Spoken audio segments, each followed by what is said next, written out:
Indiana 56, Oh, man. Oh, my God.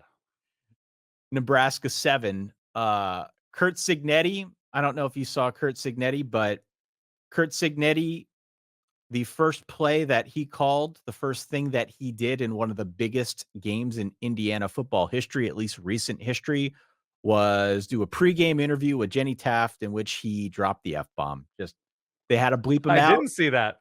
This dude has nothing but pure intensity coursing through his veins. The implication was if you win, it puts effing people in the seats. And he's not wrong. He's not wrong because Indiana was rocking in No. Bloomington for this game against Nebraska. They were a 6.5 point favorite. Indiana ran away with this game. It wasn't long before it started to feel like this one was getting out of control. All told, Indiana had 11 drives. You don't count the final drive where they essentially killed the clock. Nebraska only stopped them 3 times. Once on downs, once on an interception, and another on a punt. All told, 495 yards of offense, 56 points. Of note, Kurtis Rourke did hurt his thumb. I think he lost He his lost a nail, yeah. thumbnail, played a little bit maybe in the second half, but they sat him mostly for precautionary reasons per Coach Cignetti. Sounds as if he'll be okay. They will have him moving forward. I am really struck by how calm. I mean, they said it on the broadcast. It's not so much my words as it was Gus Johnson and Joel Clapp, but they're not wrong. Kurtis Rourke has been around. He's a sixth-year player. The quarterback, he seems very, very comfortable in this system, even on fourth down, even dealing with pressure.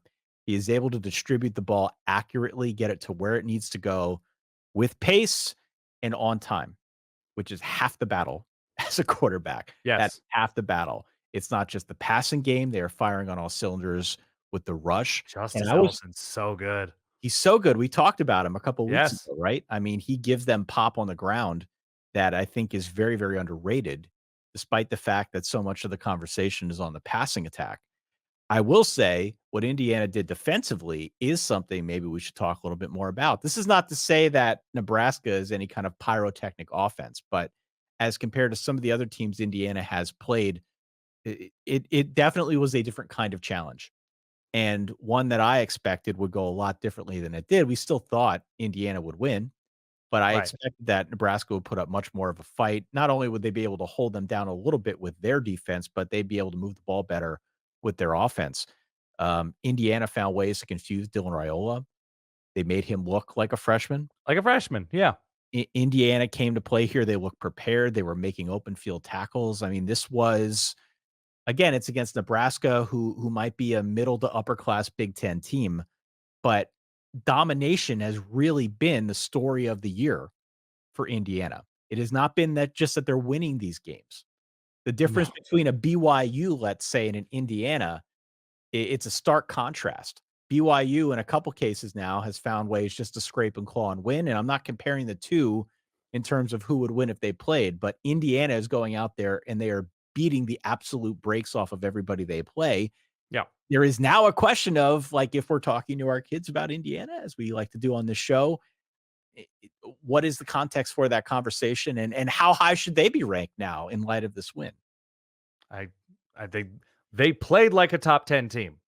They played like a team that didn't belong on the same field as Nebraska. Like, it was insulting. We watched Nebraska attempt to stop Indiana and move the ball against Indiana. Like, it very quickly became a waste of all of our time to hope that Nebraska could compete with Indiana, which Yeah. is such a weird feeling in the Big Ten universe that Indiana is wasting its time. They're not wasting its time, but that they're this formed. And I don't know how good Nebraska is. You say, middle class, maybe upper middle class of the Big Ten. If somebody drops 50, what was 56 to 7? 56-7. The best you can say about Nebraska's tier right now is TBD. Like, they That's don't fair. deserve any benefit of the doubt. Like, I know it's a freshman. I know that this is, a full rebuild job by Matt Rhule, but this is year 1 of Indiana. This is your you This know is what not like a fully formed Indiana yet. what this reminded me of, and it wasn't so long ago. Yeah. My guess is it reminds you a little bit of this as well, but when Lance Leipold was getting things going at Kansas in Yeah. year 2 in year 3, and Kansas very quickly went from being basically a laughing stock to a team that not only could compete, but could beat you. Right. And it was clear if you watched those games, there was maybe a few smoke and mirrors, but by and large, it was a good team. They were well coached and you could see it. Indiana to me feels a lot like that. Actually, they feel better because they're Sure. not using the smoke and mirrors. There weren't trick plays. There weren't any goofy scenarios in that game against No. Nebraska. They just kind of murdered them. Yeah. And so for me to kind of come to this place while watching this game, um, it's kind of a weird place to be where you're watching this and you're thinking, damn, Indiana actually is really good. These numbers that I'm seeing on the spreadsheet, Right. these are legit numbers. Again, we got to see what they do against better teams in the schedule. They will have their opportunities, but Indiana's got a chance to win 10 games, Dan. And right now, it feels like it's more likely than not after what we saw today. They're 7-0 at the moment. Washington at home, winnable. Michigan State on the road, even with Michigan State's improved performance beating Iowa tonight, winnable. Michigan State has not been all that good this year. Michigan will fall out of the top 25. That game is in Indiana, winnable. Yeah. After especially Oh, losing with how with they score very points, little fight. with how they And score points. Yeah. yes, Ohio State on the road. I'm not comfortable calling that game winnable for Indiana in this moment. I'm going to come down just a little bit from that high, and then the Oak and Bucket game at home, winnable. So, yes, anything at this point, I feel comfortable saying that anything less than double digits this year for Indiana, wild as that may sound, Yeah. Hey, whatever. is a disappointment. And not having Indiana in a playoff conversation in this moment seems kind of foolish.